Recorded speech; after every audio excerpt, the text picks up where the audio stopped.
घुल गए और हम आपस में बेतकल्लफ भी हो गए। उनकी तरफ से ज़्यादा बेतकल्फ़ी का इजहार हुआ था। ये तीनों हिंदू थे। उनके बयान के मुताबिक बॉर्डर पर स्मगलिंग उनका पेशा था, मगर इस दफ़ा लक्ष्मी दयाल ने उन्हें भारी रकम देने का वादा किया, जिसकी वजह से हम पाकिस्तान के शहरों में बम लगाने जा रहे हैं। एक आदमी जिसका नाम सिखबीर था कहने लगा, महाराज हमने आधी रकम दिल्ली में ही इनसे वसूल कर ली है, क्या मालूम ये बाद में मुकर जाएं। मैंने लक्ष्मी दयाल की तरफदारी करते हुए कहा, नहीं नहीं भाई सिखबीर, यहाँ इस किस्म की बात नहीं होती। जितनी रकम बाकी है वो जब तुम पाकिस्तान में अपना काम पूरा कर लोगे तो तुम्हें उसी वक्त अदा कर दी जाएगी। दिल्ली से अमृतसर तक सफ़र बड़ा लंबा था। ट्रक जब जमुना का पुल पार करने के बाद शहर के मुज़फ़्फ़राबाद से गुजरता हुआ जीटी रोड पर आया तो मैंने कहा, दोस्तों मुझे तो नींद आ रही है, मेरा ख्याल है तुम भी थोड़ी देर आराम कर लो। मैं सीट पर सरहाने पर सर रख कर लेट गया। एक आदमी सामने वाले बेंच पर लेट गया, बाकी दोनों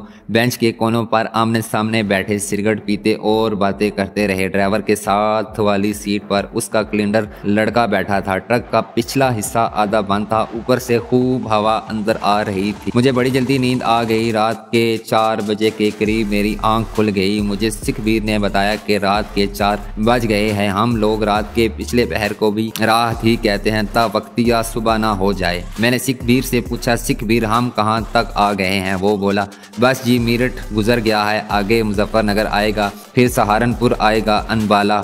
ट्रक मुजफ्फरनगर रुक गया। यहाँ उतर कर हमने लारी अड्डे की कैंटीन पर चाय पी, कुछ देर आराम किया। उसके बाद ट्रक जीटी रोड पर सहारनपुर की जानब रवाना हो गया। मुजफ्फरनगर में ही दिन निकल आया था, मगर नाश्ता हमने मुजफ्फरनगर से आगे एक छोटे से शहर देवबंद में किया। यहाँ से ट्रक रवाना हुआ तो दोपहर से थोड़ा पहले ही हम सहारनपुर में थे। सहारनपुर थोड़ी देर के लिए रुके, उसके बाद अनबाला आ गया। मुझे पंजाब की DIG पुलिस की तवाइफ बीबी हरपाल कौर याद आ गई। अम्बाले से हम लुधियाने और फिर जलंधर पहुँच गए। यहाँ से अमृतसर 40 मील के करीब ही था। इस वक्त शाम हो चुकी थी। अमृतसर की सीढ़ियों वाले पुल के ट्रकों के अड्डे पर ट्रक खड़ा हो गया। यहाँ हमने खाना खाया। ट्रक का ड्राइवर हमारी खातिरदारी में लगा हुआ था। हमें अमृतसर के सरहदी गांव अनाड़ी पहुंचाने की इसकी ड्यूटी थी। वो हर स्टेशन पर जहां ट्रक रुकता था हमें आकर पूछ लेता था कि किसी चीज़ की ज़रूरत तो नहीं। हमारे नाश्ते, चाय, सिगरेट और खाने वगैरह का बिल भी वही अदा करता था। मुझे ऐसा लग रहा था जैसे हम कहीं पिकनिक मनाने जा रहे हैं। खाना वगैरह खाने के बाद हम ट्रक में सवार हो गए। ड्राइवर ने हमें बता दिया कि अब अटारी बॉर्डर वाले गांव में ही जाकर रुकेंगे। ट्रक की खिड़कियां बंद कर दो, यहाँ पाकिस्तानी जासूस भी होते हैं। ड्राइवर की हदायत पर हमने ट्रक की खिड़कियां बंद कर दी। ट्रक में अंधेरा हो गया। पीछे जो ट्रक का आधा हिस्सा खुला था, ड्राइवर ने उस पर भी तरपाल डाल दी। मैंने कहा, यार अंदर तो अंधेरा हो गया। सिखबीर बोला, कोई बात नहीं भैया जी, अटारी यहाँ से ज्यादा दूर नहीं, आधे घंटे में वहाँ पहुँच जाएंगे, फिर सारी खिड़कियां खोल देंगे। ये सब कुछ एक सोची समझी स्कीम के तहत हो रहा था, जिसके बारे में इन सब को मालूम था। ट्रक एक तरफ घूम कर आगे को चल पड़ा। मुझे लगा कि ट्रक एक चढ़ाई चढ़ रहा है। ये अमृतसर के रेलवे पुल की चढ़ाई थी। यहाँ से ट्रक सीधे चलने लगा। हम अंधेरे में बैठे थे। ट्रक कोई 10-1 मिनट तक चलता रहा। उसने एक मोड़ काटा, थोड़ी देर के लिए रुका, फिर चल पड़ा, मगर इसकी रफ्तार बड़ी आहिस्ता थी। फिर एक तरफ को घूम कर रुक गया। ड्राइवर ने आकर पीछे दरवाजे पर पड़ी हुई तरपाल उतार दी और लोहे का कुंडा उतार कर दरवाजे का आधा हिस्सा भी नीचे गिरा दिया। ट्रक में बाहर की रोशनी आ गई। ये रोशनी सामने लगे एक खंबे पर चलते बल्ब की थी। खंबे की रोशनी में मुझे 3 वर्दी पोश सिपाही जिन्होंने राइफलें उठा रखी थी ट्रक की तरफ तेज तेज चलते नजर आए। मेरे दिल ने फौरन कहा, दोस्त फंस गए हो। मेरी पार्टी के तीनों आदमी छलांगे लगाकर ट्रक से उतर गए। मैं अभी तक अजीब उलझन में फंसा था। बैठा था कि एक सिख वर्दी पोश सिपाही ने ट्रक के पास आकर कहा, नीचे आओ। ओए तुम भी।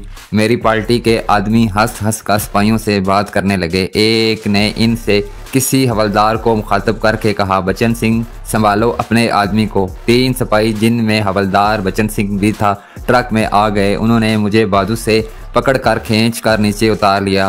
वो सिपाही राइफलें लेकर मेरे दाएं बाएं हो गए। मैंने कहा, तुम कौन हो, मुझे कहाँ ले जा रहे हो? हवलदार बचन सिंह ने मुझे जोर से एक थप्पड़ मारा और गाली देकर कहा, तुम्हें पाकिस्तान ले जा रहे हैं। मुझे मेरी गफलत और बेसमझी की सजा मिल रही थी। इन लोगों ने बड़ी मकारी और अक्लमंदी से मुझे अपने जाल में फांस लिया था। तखरीबकारी ट्रेनिंग सेंटर का लक्ष्मी दयाल और कालिदास मुझसे ज्यादा चालाक और होशियार साबित हुए थे। मैंने उनके सामने जो कहानी गढ़कर बयान की थी उससे वो समझ गए थे कि मैं ड्रामा कर रहा हूं और पार्टी के आदमियों को मैंने ही हलाक किया है और ये कि मैं पाकिस्तान का जासूस हूं। खुद मुझे अपनी हिरासत में लेकर पूछगछ करने के बजाय उन्होंने बाकायदा स्कीम बनाकर मुझे अमृतसर जेल के हवाले कर दिया था, जहां से मेरा भागना इतना आसान नहीं था। जो हकाइक मुझे बाद में मालूम हुए उनकी थोड़ी सी झलक में आपको बयान करता चलूं। इंडिया के मशरकी पंजाब में 7 जेल खाने अपनी बर्बरियत और पाकिस्तानी शहरियों के साथ गैर इंसानी दरिंदों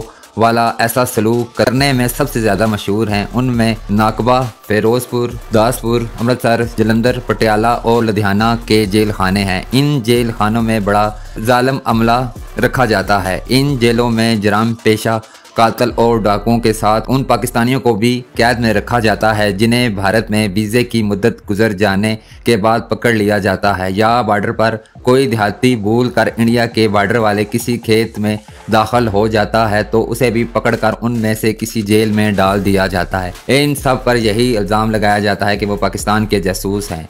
आज भी इन जेलों में ऐसे कितने ही बेगुनाह पाकिस्तानी शहरी तशद्दुद और कैद व बंद की सोबतें बर्दाश्त कर रहे हैं और इनका कोई पुरसाने हाल या वाली वारिस नहीं। ऐसे भी पाकिस्तानी हैं जिन्हें उनके कुंबों के साथ पकड़ लिया गया है। इन जेलों में मासूम पाकिस्तानी बच्चे भी अपने माओ के साथ कैद हैं। उनको रोज मारा पीटा जाता है और उनसे सिर्फ एक ही सवाल पूछा जाता है, बताओ भारत में और कितने पाकिस्तानी जासूस हैं? इन बेगुनाह पाकिस्तानियों के पास सिर्फ इसका कोई जवाब नहीं होता, चुनाचा उन पर दर्दनाक तशद्दुद किया जाता है और उनमें से कोई पाकिस्तानी तशद्दुद से हलाक हो जाता है तो उसे ही गड़ा खोद कर दबा दिया जाता है। ये हकायक खास तौर पर पाकिस्तान के उन नौजवानों को बता रहा हूँ जो इंडिया की वीडियो फिल्में घर ले जाकर बड़े शौक से देखते हैं और यहाँ फाहश फिल्मी गाने सुनते हैं और ऑल इंडिया रेडियो की उर्दू सर्विस को खत लिखते हैं कि आपके प्रोग्राम और आपकी फिल्में बड़ी पसंद है। जी चाहता है कि मैं पाकिस्तान इन बगैरत नौजवानों को इन जेलों में ले जाकर दिखाऊं कि देखो जिस भारत की तुम तारीफ करते हो, देखे बगैर तुम्हें नींद नहीं आती। इस भारत के लोग तुम्हारे भाई बहनों के साथ दरिंदगी का सलूक कर रहे हैं और किस तरह पाकिस्तान को दिन रात बुरा भला कहते रहते हैं। हवलदार बचन सिंह जो जब भी मेरी कोठरी के करीब से गुजरता तो मुझे गाली जरूर देकर देता और कहता, बुलाओ अपने पाकिस्तान को, कहाँ है तुम्हारा पाकिस्तान? मुझे इस वक्त मालूम हो गया था कि ये अमृतसर की जेल है।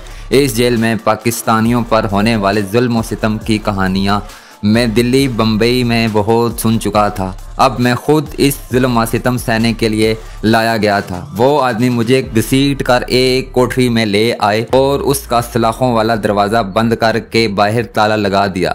जैसा कि बाद में मुझे मालूम हुआ अमृतसर की जेल की लंबाई 2-2 फुट बैरकें थी। इन बैरकों में छोटी छोटी कितनी ही कोठरियाँ थी। इनमें 3-3, 4-4 कैदियों को जानवरों की तरह रख दिया जाता। मैं चूँकि नया नया आया था और मुझसे पूछ गछ का सिलसिला शुरू होने वाला था, उसने मुझे जनूबी बैरक की कोठरी में अकेला रखा गया था। मुझे कोठरी में बड़े बमुश्किल 5 दिन गुजरे होंगे कि मेरे पाँव में लोहे की बेड़ियां डाल दी गईं और इसी तरह करके जेल के सुपरिटेंडेंट के ऑफिस में ले जाया गया, जिसके कमरे के बाहर SS लिखा हुआ था। अंदर जाके देखा कि वो एक सिख था जिसकी आंखें लूमड़ी की आंखों से मुशाबत रखती थी। उसने सिपाहियों को एक तरफ खड़ा होने का इशारा किया।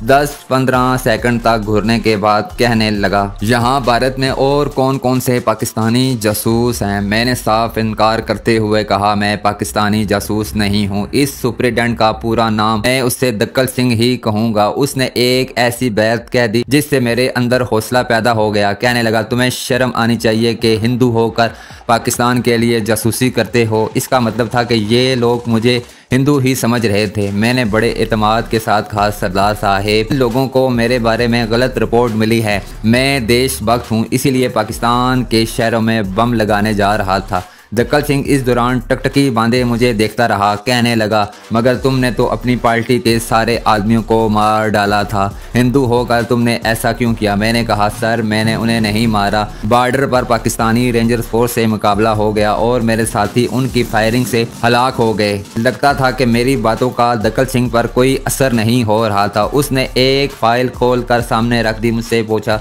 तुम ब्राह्मण हिंदू हो? हाँ जी, ब्राह्मण हिंदू हूँ, मेरा नाम मुरली प्रसाद है। दक्कल सिंह ने एक सिपाही को कहा, इसकी पतलून उतारो। सिपाही ने फौरन आर्डर पर अमल करते हुए मेरी पतलून उतार दी। मेरे मुसलमान होने का हतमी सबूत उन्हें मिल गया था। दक्कल सिंह ने मुझे और पाकिस्तान को गाली देकर कहा, मेरा नाम दक्कल है, मैं तो पाकिस्तानी जासूस को उसकी चाल से पहचान लेता हूँ। ले जाओ ओए, इसे सुबह इसकी खबर लूँगा, देखता हूँ कैसे ये अपने साथी जासूसों के नाम नहीं बताता। मेरे पाँव में बेड़ियां पड़ी थी, मेरा खेल खत्म हो गया था। अब शुबे की कोई गुंजाइश ही नहीं रही थी। सिपाही मुझे खींचते हुए बाहर ले गए। बाहर ले जाकर उन्होंने मेरी मार पिटाई शुरू कर दी। वो मुझे लाते और घूंसे मार रहे थे और पाकिस्तान को बुरा भला कह रहे थे। वो मुझे घसीटते हुए वहां से ले गए, कोठरी में बंद कर दिया। मैं सख्त जान कमांडो था, मगर इन लोगों ने मुझे कुछ इस तरह से मारा पीटा था कि मेरा सारा जिस्म फोड़े की तरह दुख रहा था। थोड़ी देर गुजरी होगी, हवलदार बचन सिंह एक आदमी को साथ अंदर आ गया। उन्होंने आते ही मुझ पर थप्पड़ों और घूंसों की बारिश बरसा दी। मैं जवाब में उनकी गर्दनें तोड़ सकता था, लेकिन अगर ऐसा करता तो मुझे वहीं शूट कर दिया जाता, फिर उन्हें हलाक करने का जवाब मिल जाता। मैं उनकी पिटाई सहता रहा और यही कहता रहा कि मैं पाकिस्तानी जासूस नहीं हूँ। मैं बॉर्डर के गांव में आया हुआ था, गलती से बॉर्डर क्रॉस करके इंडिया में आ गया और सोचा कि दिल्ली में कहीं सैर कर जाता हूँ। और शस्त्रिया सेविंग सिंह में तेरा बाप गया था, वहाँ क्या लेने गए थे? हवलदार बचन सिंह ने यह कहकर एक बार फिर मेरी पिटाई शुरू कर दी। बेदर्दी से मुझे पीट रहा था जैसे मैं उसका अजली दुश्मन हूँ। हर सिख पाकिस्तान के मुसलमान को अपना अजली दुश्मन समझता है। जब वो मुझे मार मार कर थक गया तो दूसरे आदमी ने मेरी पिटाई शुरू कर दी। इस वक्त कमांडो ट्रेनिंग से काम लेते हुए अपने जिस्म को सख्त बना लिया और अपने ऊपर बेहोशी तारी कर ली। मेरा जिस्म बेहिस हो गया था, मगर मैं पूरी तरह से होश में था और लोगों को नीम व आंखों से देख रहा था। मुझे फर्श पर बेहिस पड़ा देखकर वो लोग रुक गए। जो आदमी मुझे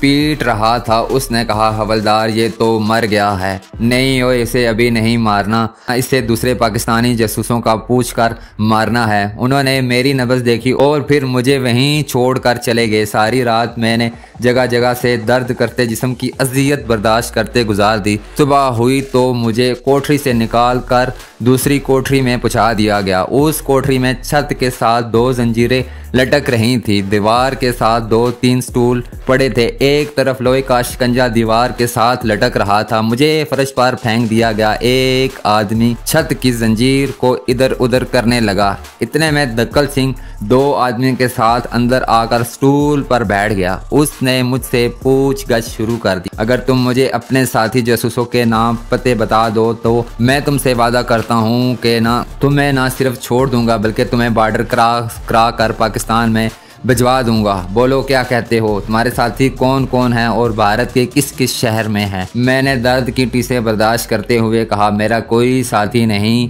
है, मैं पाकिस्तानी जासूस नहीं हूँ। दक्कल सिंह ने इशारा किया। 2 आदमी आगे बढ़े। एक ने मेरे पाँव जंजीर के साथ बांध दिए, दूसरे आदमी ने दूसरी जंजीर को खींचना शुरू कर दिया। मैं ऊपर लटक गया। मेरा सर फर्श से कोई 5 फुट ऊंचा था। बाहर से मिट्टी का एक बड़ा प्याला लाकर मेरे सर के नीचे रख दिया गया। उसमें से धुआं उठ रहा था। ये धुआं मेरी नाक और मुंह में घुसने लगा।